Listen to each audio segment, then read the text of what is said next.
अपनी जान के दुश्मन को हम अपनी जान कहते हैं। मोहब्बत की इसी मिट्टी को हम हिंदुस्तान कहते हैं, हम हिंदुस्तान कहते हैं। जो दुनिया को सुनाई दे उसे कहते हैं खामोशी, जो दुनिया को सुनाई दे उसे कहते हैं खामोशी, और जो आंखों में दिखाई दे उसे तूफान कहते हैं, उसे तूफान कहते हैं। जो ये दीवार का सुराख है साहब, जो ये दीवार का सुराख है, चाइना, अमेरिका, पाकिस्तान साजिशों का हिस्सा है, मगर हम इसे अपने घर का रोशनदान कहते हैं, अपने घर का रोशनदान कहते हैं। परम सम्माननीय अध्यापक वर्ग, सहपाठीगण व सभागार में उपस्थित अन्य श्रोतागण, मैं अंकिता शर्मा DLED द्वितीय वर्ष की छात्रा आप सभी के समक्ष स्वतंत्रता दिवस के उपलक्ष्य पर अपने विचार रखने जा रही हूँ। आज़ादी का असली मतलब सिर्फ वही जान सकता है जिसने कभी गुलामी देखी हो। हम सौभाग्यशाली है कि हमने स्वतंत्र भारत में जन्म लिया है। यूं तो आज़ादी की लौ सन 1857 में ही जल चुकी थी, जो वर्षाल बनकर सन 1947 में हमारे देश को आज़ाद कर लाई।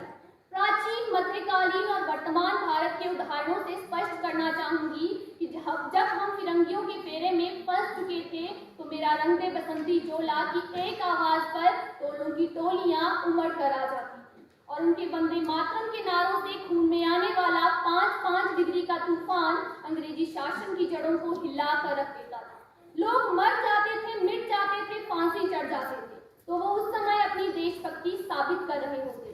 क्योंकि वो उस दौर की देशभक्ति की कसौटी थी। उसके बाद 62, 65 और 71 के युद्धों में अपना सुहाग गंवा देने वाली औरत जब घर के हालात ये हो जाया करते थे कि प्यार भी भरपूर गया, मांग का सिंदूर भी गया,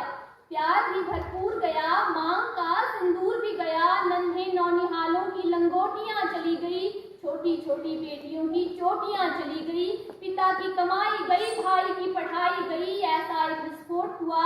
ऐसा एक विस्फोट हुआ कि पता भी चला नहीं, पूरे जिस्म की कई बोटियां चली गई। और आपके लिए तो एक आदमी मरा है साहब, आपके लिए तो एक आदमी मरा है साहब, मेरे घर की तो रोटियां चली गई, मेरे घर की तो रोटियां चली गई। वाले हालात पैदा होने के बावजूद भी एक माँ अपने बेटे को सरहद पर दुश्मनों की धज्जियां उड़ा देने के लिए भेज देती थी, और उसे ये पत्र लिखाकर भेजा करती थी कि अम्मा ने खत लिखा है बड़े ही चाव से, अम्मा ने खत लिखा है बड़े ही चाव से, पुत्र मेरे ना घबरा जाना, एक इंच ना पीछे हटना, एक इंच ना पीछे हटना, चाहे इंच इंच कट जाना, चाहे इंच इंच कट जाना। इस तरह पूरा परिवार अपनी देशभक्ति साबित कर रहा होता था। तब देश बलिदान मांगता था, तब देश मर मिट जाने को कहता था, किंतु आज का देश बलिदान नहीं मांगता, मर मिट जाने को नहीं कहता, बल्कि मेरे विचारों में जो व्यक्ति अपना काम पूरी ईमानदारी, पूरी मेहनत और पूरी लगन के साथ करता है, वही सबसे बड़ा देशभक्त है। मैं नहीं मानती कि फेसबुक और व्हाट्सएप की डीपी को 3 रंग में रंगना ही देशभक्ति है। और यदि आप कहेंगे